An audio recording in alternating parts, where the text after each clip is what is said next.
because we are a spy, we are not going to accept anything from us here. He's lying through his teeth. I am not a spy, and I've never been a spy. I still believe everything you've done in this country is heroic. I have reached a point now, Chairman, where I have to go. No, Chair, it's not going to leave. It's not going to leave. A person cannot be a hero for walking out of this type of proceedings without duly being authorized by the chairperson of the proceedings.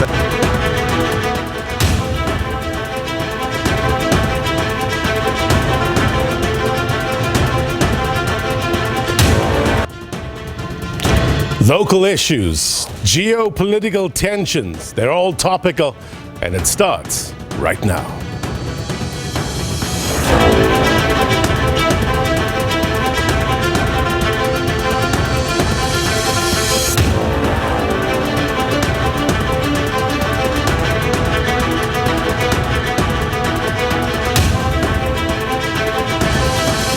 A very good evening to you, South Africa, those watching around the world. My name is Blaine Herman, and this is It's Topical. We welcome our panel as well as our live studio audience once again.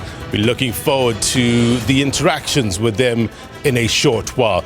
Before we go to our topic tonight, we gotta get to the Middle East, right? I want to get you the very latest on this weekend's breaking news coverage. It's topical after all. How consequential will these US-Israeli attacks on Iran be in the immediate future? How consequential will it be in the long term? Let's get you up to speed with regard to the latest. Iran has and continues to retaliate with hits reported in Israel and the Gulf states. The headline, the killing of Iran's supreme leader, Ayatollah Ali Khamenei. Again, how consequential will this be? More pivotal earlier questions. To what extent are US-Israeli strikes effective? And here we're looking at it both short and long term, right? To what extent can the Iranians up the ante? Is there an appetite for a de-escalation? You heard the president, Cyril Ramaphosa, urging the international community, including multilateral institutions and regional partners, to, redouble efforts aimed at promoting mediation and a peaceful resolution. I guess the big question now is, what does that mean in practical terms? Can the door to diplomacy be reopened? The current situation has also unleashed disruption to global aviation. Passengers are advised to contact their airlines or relevant embassies directly for the latest flight schedules as well as status updates. What about the impact on the Strait of Hormuz? It's a critical global choke point, a vital oil transit point. What sort of ripple effects will this have on the rest of the world? As you can hear, there are more questions than answers at this stage. This is a moving story. Trust SABC News to keep you up to date with the very latest developments. Let's pivot now to tonight's topic. And I want to tee up the discussion for you. Drama in Parliament. Look behind me. By now, you have seen that clip many times. Forensic examiner Paul O'Sullivan leaving the chamber on Thursday while some MPs calling for him to stay. Now, another noteworthy incident happened a little later on that day, that same day. Former acting National Police Commissioner General Khomotso Phahlane saying he can't continue being attacked by the senior counsel, and then expressing a sentiment which seemed to have fired up some MPs, alleging that the evidence leader, Advocate Norman Arendse, was part of some sort of a cabal. Arendse's response? Disappointment, and distancing himself from the allegations and the accusations. Phahlane eventually, by the way, withdrew and apologized for the comments. But here's the central question. To what extent do incidents such as these undermine the integrity of the process? No doubt the members of Parliament have an important job to do on behalf of me as a citizen, on behalf of you as a citizen of this country. Part of their job is to ensure accountability, to voice the public's interest. They are probing serious allegations of corruption, criminal infiltration, and political interference in the justice system. Important job, right? So, from what you've seen so far, are they doing their job effectively? And are those who are called to appear before the committee advancing the pursuit of justice and truth? And look, the Ad Hoc Committee and the Madlanga Commission, they're running at the same time. So naturally, people are going to compare the two in terms of substance, in terms of show. We will discuss those issues with our guests and audience in a short while.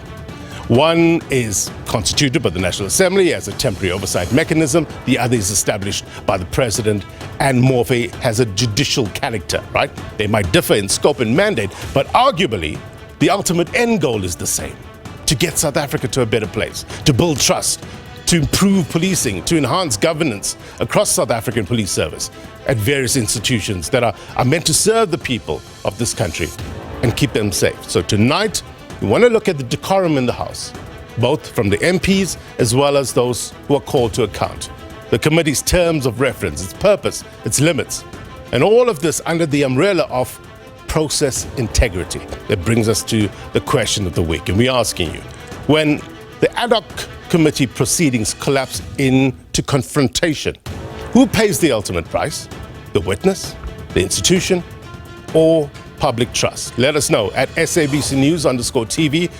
Have the developments of the past week at the Ad Hoc Committee eroded your trust in the process? At SABC News_TV. Perspective coming up.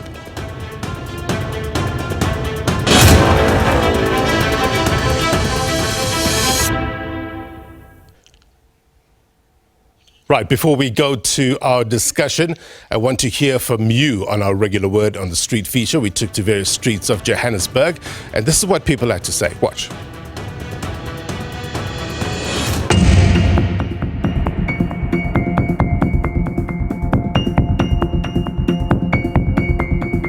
No, I think he disregarded the whole commission. He could have just declined in the first place, not to come to the commission. So why was he there? For what reason? My reaction would be that I honestly think there's a lot of political resistance happening, and it's almost like a pot of stew that's just been boiling over and over, and now it's over the surface. And I feel that we need to address the situations now. I think it was concerning because you can't just decide to just leave in such a state, especially when crucial things are being talked about. I feel like he should be held accountable in some way or form. He's doing an injustice towards the public. As someone who's investigating matters that are going to duly affect the public, he has a responsibility to deliver that evidence, not just leave mid-commission. We better sit down, talk, and find a solution, and then that's the only way to move forward.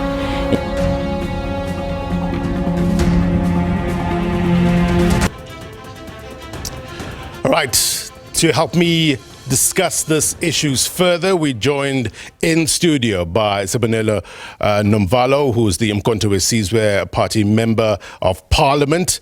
We also have Ashley Sauls, who is the Patriotic Alliance Member of Parliament, as well as Benedict Phiri. He's with us. He's a legal analyst. Thank you very much indeed. We also have our guests, our live studio audience who want to weigh in on these issues.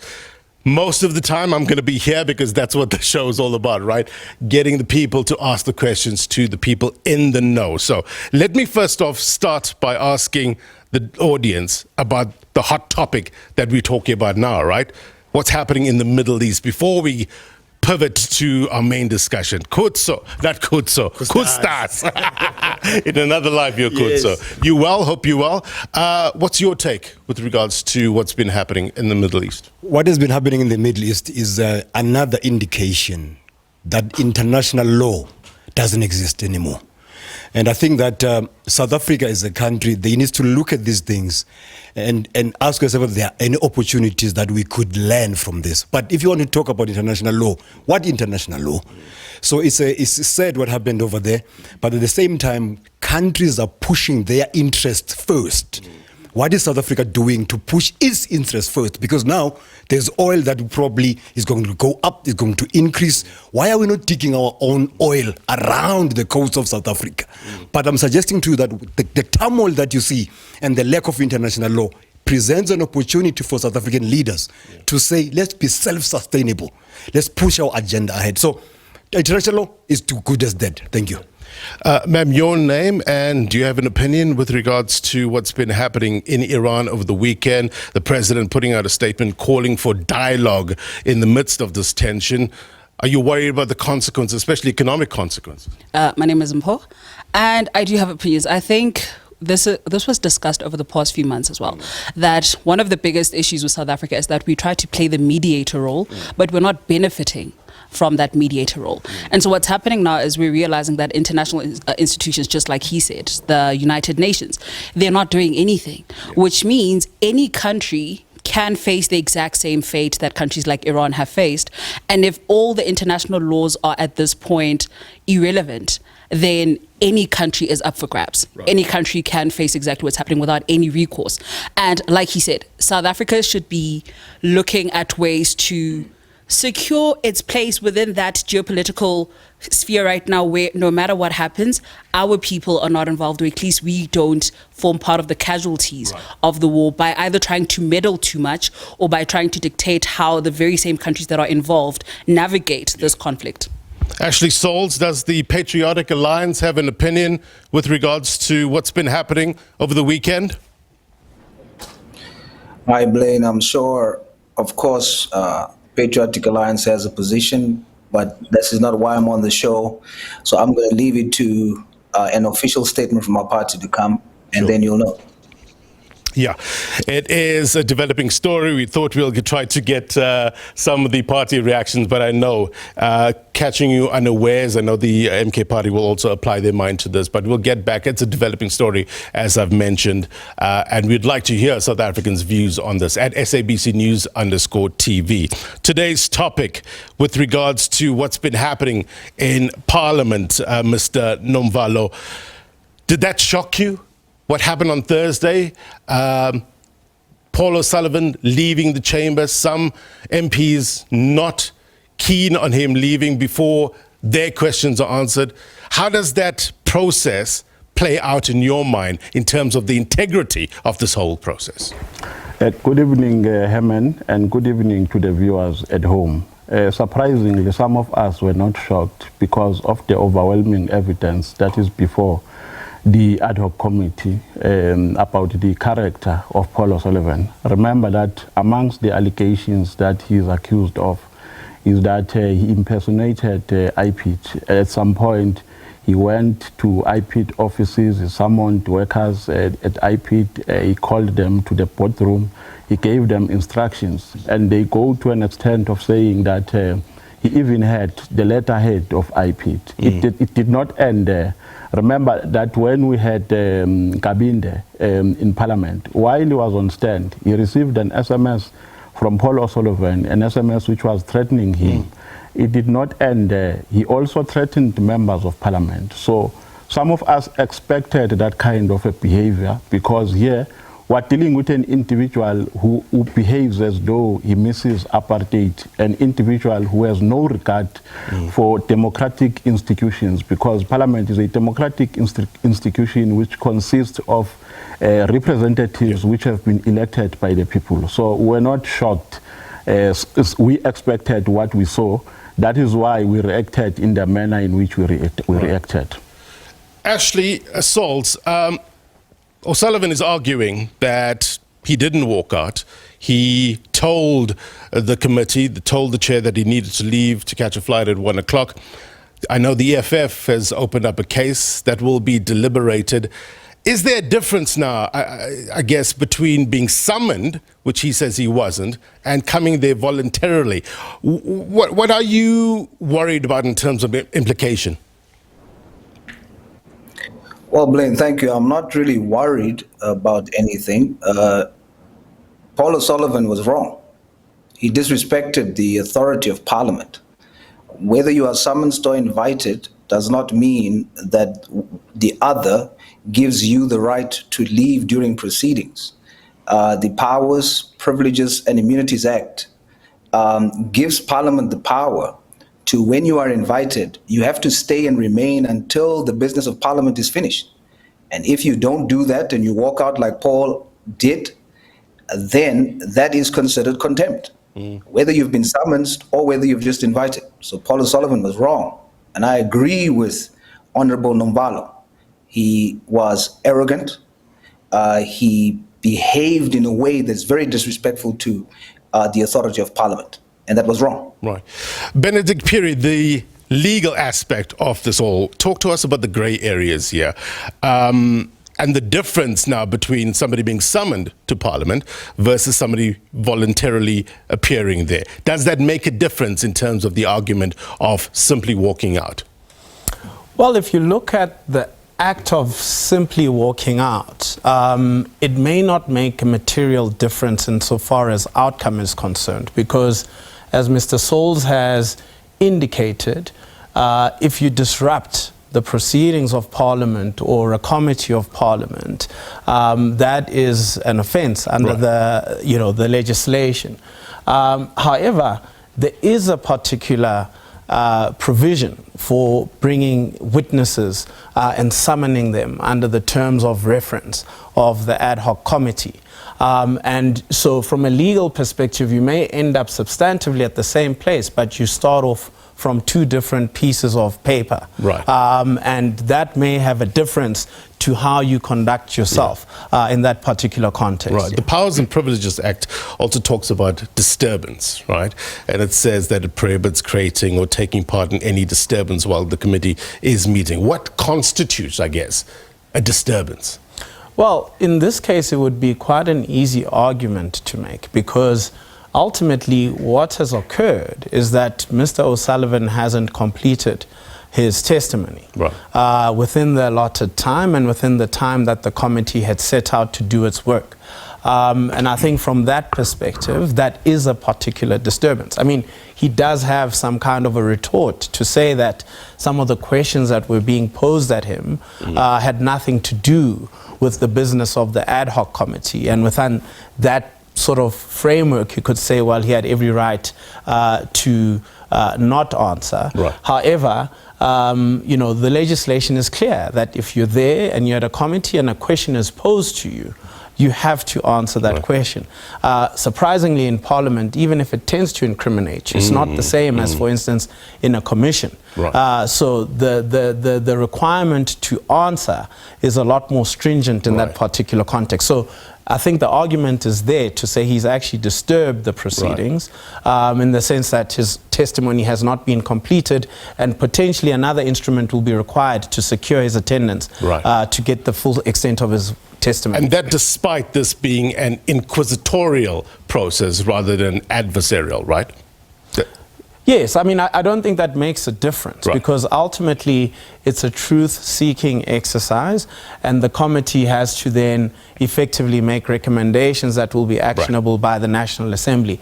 The fact that he's not being accused of anything, or at least the exercise is not accusatorial, doesn't make a difference to his obligation to actually participate and actually answer the questions that are posed to him. Right. Mr. Nombalo, any update with regards to the legal opinion on this? No, we received the legal opinion from Parliament today as the committee, which was making recommendations of what we can do as the committee. Now, the legal opinion says we must summon him to come back to Parliament, which I agree with, because when we called him, we wanted to ask questions to him and thereafter allow our legal team to finish off leading evidence. Right. So that was not that did not happen because he remember that Advocate Mkhize was still asking questions, and then he decided to leave when Advocate Mkhize was still asking him questions. Now we're saying here, even if there's only one question that was left, one question can change the whole structure of responses that you have given as a witness. So that is immaterial. The fact that he did not adhere to the directions of the chair, the fact that he did not allow the evidence leader to finish asking him questions means he must come back to the committee. Because remember, he was there, and when he is there, the people who pay, or the institution that pays for his traveling, is Parliament. It doesn't pay for himself. That is why we said on that day, after he left, we said that even the amount that he has claimed from Parliament, 90,000, because we've reliably been told that he claimed 90,000, must not be paid to him up until he comes back and explain what he did on that day. Because when he comes back, we're not going to only allow the evidence leader to start from where he left off, she left off. We are going to ask him about the behavior he displayed on that day. So what does this 90,000 constitute? No, they say he slept in a 6-star hotel. I'm a member of Parliament. I've never slept. Parliament has never booked a 6-star hotel for me, because I understand that I'm there to execute my task as a member of Parliament. So there are no benefits thereof. No. So he thinks going to Parliament is like going to a honeymoon. So he saw an opportunity of gallivanting. Now we're saying that money must not be paid to him up until he comes back to Parliament and explain the behavior that he displayed on that day, the behavior of undermining the highest institution in South Africa, which is Parliament. Right. We'll try to reach out to Paul O'Sullivan to verify some of these facts as well. Ashley Souls, are you privy to this information as well? Yes, we actually heard the allegation that Mr. O'Sullivan used 90,000, he wants to claim 90,000 from Parliament, from Honorable Nomvalo. And we are still saying that because, of course, in the committee, we base our decisions on evidence. And so until we have the evidence of that, if it is true, I disagree with Honorable Nomvalo that Parliament must pay him 90,000. He must not be paid 90,000. It was his choice to stay in a 6-star hotel and so on. Parliament must only pay him what they paid for other witnesses. So if they paid 5,000 rand for other witnesses, whether Mr. O'Sullivan paid 90,000, he must only get 5,000, so that it is clear that he's treated the same as other witnesses that came before us. So in terms of the process, help us understand that if you are going to summon him back to Parliament, is there going to be that another cost as well that Parliament has to fork out? Well, the concept is that he is assisting Parliament to get to the truth in terms of our terms of reference. So any witness that comes, obviously Parliament needs to accommodate them because Parliament is calling them. It's just logical to do that. But if you now decide you don't want what is within the budget of Parliament to give to you, it is your discretion then to do 6-star and pay 90,000. That's on you. But don't use your discretion and expect Parliament to pay for that discretion. Right. So I'm saying keep it equal. If Parliament paid 5,000 as an example for all the other witnesses that came, then Parliament should only give Paul O'Sullivan 5,000 irrespective of where he stayed. All right. Let's get our audience's reaction. So your name and what do you make of the latest developments? My name is Madlanga Commission. You know, it's worrying to hear that there is someone who's going to be paid 90,000 just for assisting the country. I mean, we're in a democratic country. I believe that according to Section 53 of the Constitution of South Africa, it says that, and also it's a Rule 167 of National Assembly. It says the MPs, they have a right to summon anyone or any organization to account, because they are there to help anyone to account. Now we see that gentleman, Mr. O'Sullivan, undermining everybody. Undermining Parliament means undermining every South African, because all members of the Parliament are there to represent us as South Africans. So I believe, I agree with PA that there should be a standard amount. If the Parliament is to incur the costs, there should be standard amount. There should be no one who should be treated special, because even O'Sullivan is not special. Right. Ma'am, your name and the question, I guess, would be, is the money that is being spent on getting information worth the information that is coming out? Hi, my name is Michelle, and I'd like to stress that we don't have this as a verified fact, first of all. Second of all, I'd like to know, what does the Parliament handbook say on summoning witnesses? Because if you summon someone and you don't tell them Paula Sutherland gave an interview and he said he got there on his own costs. So you're not telling us he wants to claim 90,000. That is hearsay evidence. It's not fact. What does the Parliamentary handbook say? And why is this not declared up front? So I'm very worried because Parliament's rules are way too loose. What we're paying for our parliamentarians is shocking. If you look at what we pay to a SASSA grant recipient, what we're paying to parliamentarians is disgusting because it's an indictment of what we think about our actual citizens of this country. Mr. Nomvalo, how would you respond to that? No, look, those are issues that are dealt with by the technical team. Remember, as members, our role is to question witnesses when they are before us. But the administrative affairs are dealt with by the technical team.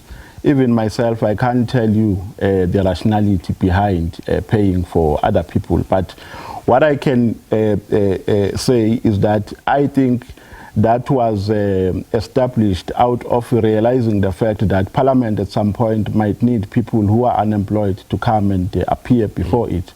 And in that scenario, it has to make a provision so that we don't disturb the work of Parliament on the basis that people are unable to go to Parliament because they don't have money to do so. So I think there's a standard approach in this regard to say, if we have an investigation of this nature, this is how we must cater for our witnesses, this is the amount. But I just want to correct what Honorable Sols has said. I never said Paul O'Sullivan must be paid 90,000, and I will never say that. If anything, Paul O'Sullivan must not be paid anything, even a single cent, because I believe that with the evidence that we have at hand, he has contributed largely to many problems that we have, problems of political infiltration in our justice cluster. So I will never support anything which says, even if it says he must be paid equally to others, he must never be paid. He must not get anything from the taxpayers' money. Right. Yeah. Ashley Salts, how would you respond to Michelle? Well, firstly, on Honorable Nomvalo's response, I responded to the fact that he said that before Parliament pays him 90,000. So that insinuates that he must be paid 90,000. And therefore, my comment on he shouldn't be paid 90,000, he should be paid what others has been paid for other witnesses. In terms of the audience members' response, Michelle, if I'm correct, on the first part, she's correct that currently that's still hearsay.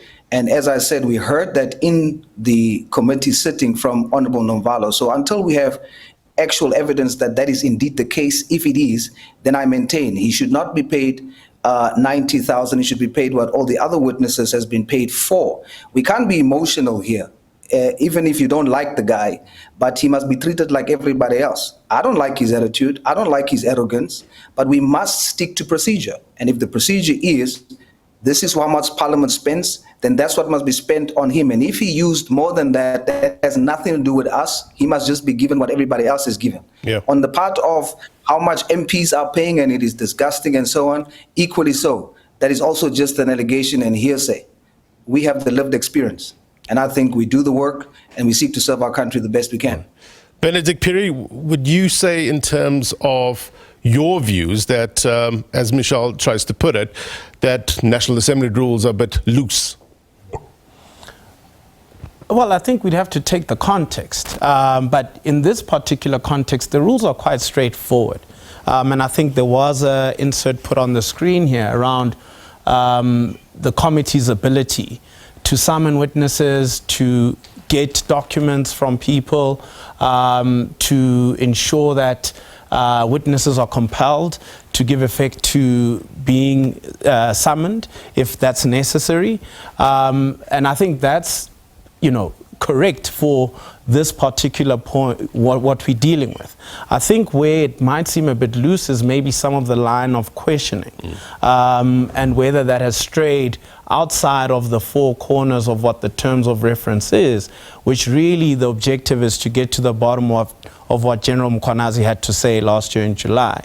And I think that is something that Parliament or this committee has to be very careful about, because what we do not want is for the process to be under threat of review because parliamentarians exceeded the terms of reference or did way more than the law allowed them to do.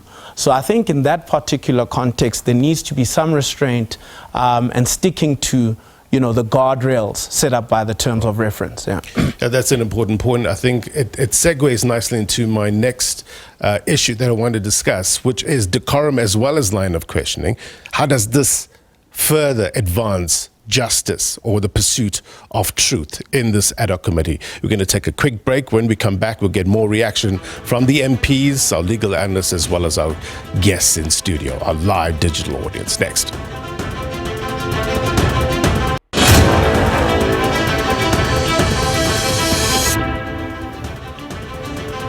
Welcome back. You're watching It's Topical. We're discussing the Ad Hoc Committee and some of the events or developments that took place this past week, especially on Thursday, with regards to Paul O'Sullivan leaving the committee, members of Parliament wanting him to stay. Now we hear that there is a legal opinion and there's an option of summoning Mr. Paul O'Sullivan. We'll get some more detail on that. But we want to look at it in general, in terms of the process, in terms of the line of questioning. Do you think it's advancing justice? Are you getting value for your money, so to speak, right? Let us know at SABC News_TV. Let's speak to our audience before we get the MPs to respond. Amo is here from Parkton. Amo, very good evening to you. Talk to us about your observation. No doubt that you've been watching the Ad Hoc Committee together with the Madlanga Commission. What's your opinion with regards to the line of questioning? Good evening, South Africa. As mentioned, my name is Amralang. I think the line of questioning is actually relevant and it actually exposes a lot of things that are actually not exposed there. And also, it actually, as us as citizens, we actually get to see what is going on in the parliament in South Africa in terms of people taking accountability and also restoring the public trust, because the more they ask those questions, we actually get inside of it and understand what actually is happening inside, and also we are able to understand the procedures. And these hearings also, they help us as citizens to actually gain some trust on them in terms of transparency as well. Yeah. Thank you very much, Amo. Your name and where you're from? My name is Mzomhle Baninzi. Mzomhle, what do you think? You agree with Amo? Yes, I do agree with Amo that the process is democratic enough and it shows many things that we did not see. But then the problem is what we are here for today, that nobody should even think for a second that is above the law. It undermines the constitution. Remember, these committees are being watched by school kids. So they learn something that we don't want them to learn. So we cannot create an anarchist state here. So we need to be very, very careful. And lastly, I want the president, if it comes to a point, that Mr. Paul must be summoned back to the committee. He must answer all the questions that he's supposed to answer. Mr. Nombalo, how do you respond to some pushback that says, well, your questioning, MP's questioning is not neutral and some are pushing a political agenda which is not furthering the cause? What's your reaction to that pushback? No, let me start by saying this, Herman. You can't give roses to an anarchist. You can't give roses to a person who has no regard for any institution in the country, like Paul O'Sullivan. The very important and overarching strategy when you are dealing with a person or when you want to question a witness is that firstly you must study their character, so that when you ask questions you don't become academic, but you ask questions you with an intention of getting what you want from that witness. Let me make an example. Many people criticized us after we questioned Ket Matlala in Khomotso. But if you assess the character of Ket Matlala during the testimony vis-a-vis the character of Paul O'Sullivan, there's a huge difference. Ket Matlala complied, he was calm and collected. This other guy is rude. He does not even want to listen when you ask questions. So, do you reply by giving roses to that person? Do you kneel down when you talk to him? and expect to get answers. No, you'll never get an answer. Your character must be proportional to the character of a witness. So, insofar as the attitude and the character of the ad hoc committee is concerned, I don't see anything wrong. Two, the mistake that we must not do, Herman, is a mistake of wanting to compare the ad hoc committee with the Madlanga Commission. The Madlanga Commission is a product of the executive, and you must understand it in the context of separation of powers. Now, the Madlanga Commission is full of professionals, and then Parliament consists of politicians who are representatives, and they do this within the scope of their framework, within the modality of doing oversight and of holding the executive accountable. So there's absolutely nothing wrong. People must not expect to get a polite approach from politicians, because those are politicians. And the chair is there. We must be grateful. He might be coming from the ANC, but I think he tries to calm the situation when everyone is angry, when the environment is getting heated. He tries to calm everyone down so that we don't lose sight of all the overarching aspects that we must focus on. Speaking about roses, Ashley Salt, some might accuse you of giving Paul O'Sullivan roses by calling him a hero. You stick by that? Absolutely, Blaine. I first want to also express my disappointment in yourself as a journalist and the SABC for misquoting me. I didn't say he's a hero. Finish the statement. I said he's a hero with holes. So I can't be emotional. I'm sent there to the committee to find the truth. And I need to make a judgment on the evidence. So when I look at the evidence before us, let me make an example of my fellow MP, Darylene James from Action SA. She brought a document to prove that Paul O'Sullivan got money from the slush fund and tried to corner him with that document. He never saw that document, so it was brought by an MP. And when it was brought, instead of that document proving that he got money from the slush fund, it actually, remember, it's a document that he didn't bring. It was brought to corner him. But the document that was brought to corner him showed something different of Paul O'Sullivan. Number one, he did not get money from the slush fund. Number two, it expresses how he assisted the Scorpions to arrest 2 big cartel leaders and 3 other cartel members. Arrest and imprisoned. Out of the 3, 2 got 10 years imprisonment and another 30 months. Not only that, when he was asked to put a claim in for what he spent to assist the Scorpions to make these arrests, instead of blowing up the amount, the man only said 22,000 rand. And Scorpions gave him a reward of 100,000 rand. Furthermore, because of his involvement and his assistance, the DSO got back a consignment of drugs to the value of 56 million rand and a total value of 200 million rand. Now, if someone does that, because I feel he's arrogant, his character is questionable, I agree with that. He has holes. But as a committee member, I can't allow that to affect my judgment on what I see in front of me. A document that he didn't bring shows his heroism. So I'm saying he's a hero, but he's a hero with holes. General Mkhwanazi is a hero, but General Mkhwanazi stated under oath evidence about Minister Becky Cele, then retracted later something he said under oath. That's a hole. Does that mean he's no longer a hero? So let's not be emotional, and let's be clear about the fact that I'm not defending Paul O'Sullivan. Paul O'Sullivan is arrogant, he's disrespectful, but you cannot look away from what he has done. Mr. Nombalo, before I go to our audience, hero with holes. No, maybe me and the Honorable Souls live in different planets. There is nothing heroic in Paul O'Sullivan.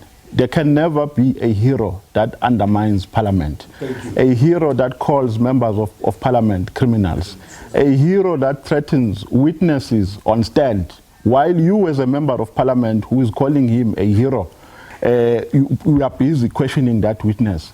He has holes only. There's nothing heroic in Paul O'Sullivan. We can't embrace people who have put state institutions into disrepute. Yeah. And whereas the state institution we're talking about here, or the state apparatus, is a very delicate state apparatus which has everything to do with our security cluster. So we can't elevate that person. That person is a person who has holes only. There is nothing heroic about Paul O'Sullivan. Let's hear from Costas. You know, can we expand the conversation not to be one-sided to the MP there? Paul O'Sullivan went to Parliament and told he's got 3 hours. You didn't keep your end of the bargain. Now, at the same time, the impression that we get of Parliament is that it's not a house that is being respected by you inside. Now, you are new in this case. What we have seen before your arrival was nothing more than a denigrating of the actual institution. That institution has allowed President Cyril Ramaphosa to get away with murder. He's a man with a questionable ethics. You know what that institution did? It buried the report. But even to this day, that Parliament went on to actually allow Jacob Zuma to get away with murder. So when you see Paul O'Sullivan behave the way that he does, it does not come out of nowhere. It came from the fact that even in the house, you yourselves have not conducted yourself with honor and dignity. So for him to get to that house, for Merida House to get to that house and tell you that you don't have a forensic investigator, you still to this day have not corrected that problem. So you're a house that when you're told things are wrong, you don't self-correct. So Paul O'Sullivan is taking advantage of you because he understands that when it comes to dignity, it's not something that you put ahead. Can we ask you to firstly self-introspect, give your committee a forensic investigation, and then we as a public will then say you're doing a good job. Paul O'Sullivan is not the first, not the last. There are other SOEs, executives, who have not shown that house. So you're a house that has no respect from the South African public. Let's get Mr. Nombala's response to that, then I'll get you, Mr. Salt. No. Largely, I agree with him. Where I disagree with him is when he speaks about 3 hours. General Nhlanhla Mkhwanazi, when he was there as our first witness, he exceeded far the scheduled hours that were scheduled for him. I think he stayed there. He arrived at 9 o'clock. He stayed there for the whole day. And we knocked off on that day at 11 o'clock, and there were no issues. Now, why Paul O'Sullivan, who does not even pay for his expenses to be in Parliament, has issues with Parliament delaying the proceedings? Because the honorable thing that he was supposed to do under the circumstances, he was supposed to approach our technical team aside to say, guys, I've got this arrangement, these flight arrangements, and I can say that by continuing with the proceedings, I'm going to be highly compromised. And then we take it there, from there. Not to just balloon during the proceedings and tell us that, no, my flight is leaving, I'm going to leave you guys. Even when the chair is trying to give you guidance, you don't adhere to that guidance. This is a problem of white supremacy. This is a problem of a white person who misses the apartheid, who does not respect Parliament solely because Parliament is being run by black people. It's being run by the ANC. I agree with him when he says, to a certain extent, Parliament has abdicated its responsibility of doing its constitutional mandate of overseeing a government to a certain extent because of political dynamics and because in the past you had one party, which is the ANC, which was in charge of everything, which was in charge of Parliament and in charge of the executive. So it was playing the referee and the player kind of a game. That is why we had that situation. But now it's a bit different because you have the ANC, which is not in charge. You have the ANC, which might require the MK party, which is the official opposition, for it to get numbers to take decisions in our committees and in plenary. So it's not now a walk in the park for anyone to do as they please. Right. Mr. Sauls, do you see it the same way? Firstly, I'm assigned there to find the truth, not to follow the herd, or there for claps, and so that everybody must agree with me. When you look at the evidence, even Honorable Nomvalo can agree with me. If you look at the evidence before us, every witness that came spoke about, for example, 2009, when all of these things started. 2009 is when the Honorable President of Honorable Nomvalo's party, our former president, His Excellency Jacob Zuma, got into power. It was during his tenure that whom all the witness speaks about, Mr. Undluli, where slush fund money was taken. It was a hole and a mistake on Honorable President Zuma's part, for example, to appoint General Mkhwanazi as an acting commissioner whilst he was on lower rank. There's no explanation for that. But these are holes. Now, does that mean, and also former President Jacob Zuma also walked out of the commission for state capture the last time. That was wrong. Does that mean His Excellency President Zuma is no longer heroic in terms of what he's done for our country in the history because of those holes? Even if you don't like somebody, we must focus on the evidence before us, and that's what I do.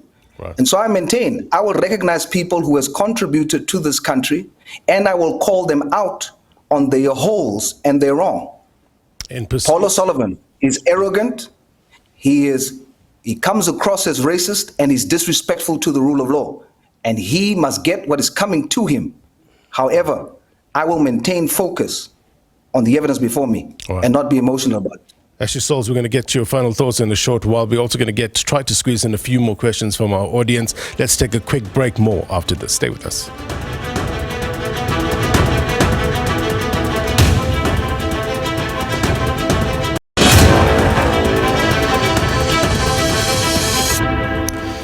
Welcome back. You're watching It's Topical. We talk about the Ad Hoc Committee in Parliament. This week has been very eventful, right?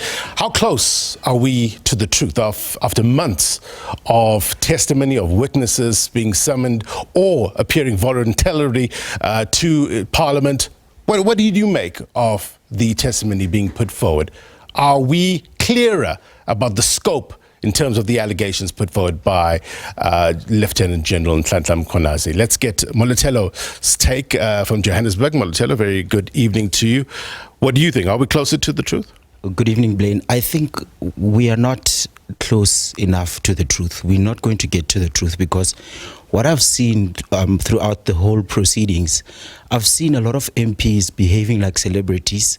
They want to take videos, or not videos, but they want to be there and ask questions in a way that is relevant for 3-minute TikTok videos and 30-second TikTok videos so that they can trend on social media.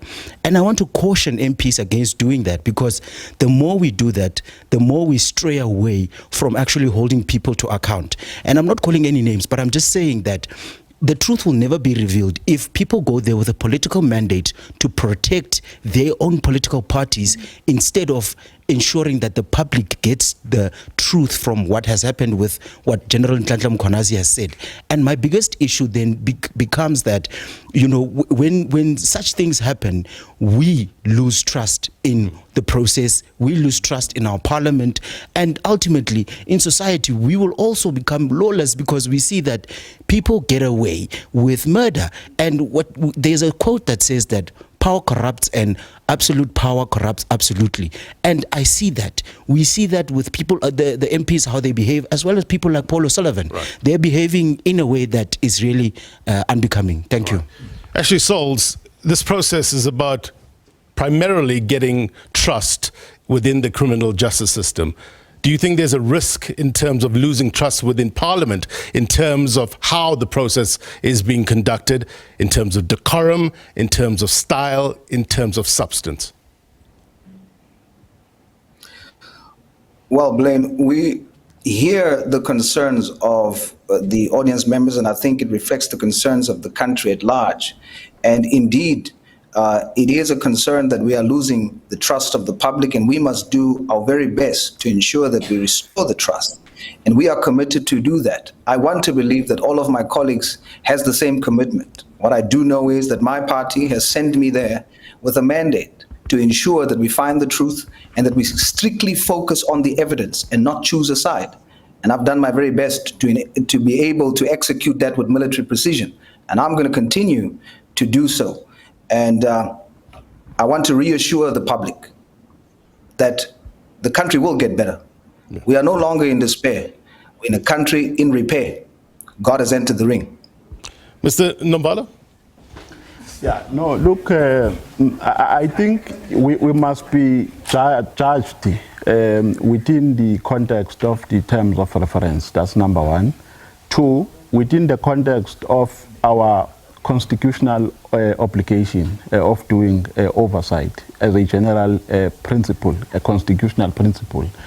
Insofar as the terms of reference are concerned, I think we are doing everything to the best of our ability to ensure, well, we're human beings, we might not be perfect. What you expect from me might not actually meet your expectations. I mean, how I conduct my work in Parliament might not meet your expectations because people have different expectations. Here we're dealing with different characters. Some are hostile, some are polite, and at some point we need to also display the highest level of robustness in order for us to be able to get what we want from witnesses. But we're human beings. We make mistakes, and where people think we are making mistakes, we must not be defensive. But we do everything with a motive of ensuring that at least we get answers in all these allegations that were raised by General Nhlanhla Mkhwanazi. And I can tell you that had it not been for that ad hoc committee, many things would not have been revealed by now. At least there are some concessions which have been made in that committee. We would have not known that Pegicele took money from Matlala, 500,000, because Pegicele has not denied that to date. So that is still standing because it has not been challenged. We would have not known that. We would have not known that there was a task team called Phahlane task team, which was formulated to deal with certain individuals in SABC, a task team under which Paul O'Sullivan was also part. So I'm saying at least there are some revelations, and people must appreciate that and not be too judgmental and unfair on us. At least there are some revelations that have been made. Where there are mistakes, we accept those mistakes. We're human beings, and we hope to improve in future so that we can at least meet everyone's expectations. Benedict Phiri, let's wrap it up with you with regards to your take and your observation, and of course some of the allegations that Mr. Nombala is raising. These are allegations, needs to be proven. Do you think, in terms of the terms of reference that the Ad Hoc Committee has and the objectives that it's trying to pursue, is it well understood by MPs, or are we blurring the lines? Well, I think I'd really like to take a cue from what Mr. Nombala said, to say ultimately the judge will be whether the terms of reference has been stuck to at the end, because we can only judge at the end, and also whether the constitutional mandate has been executed of oversight.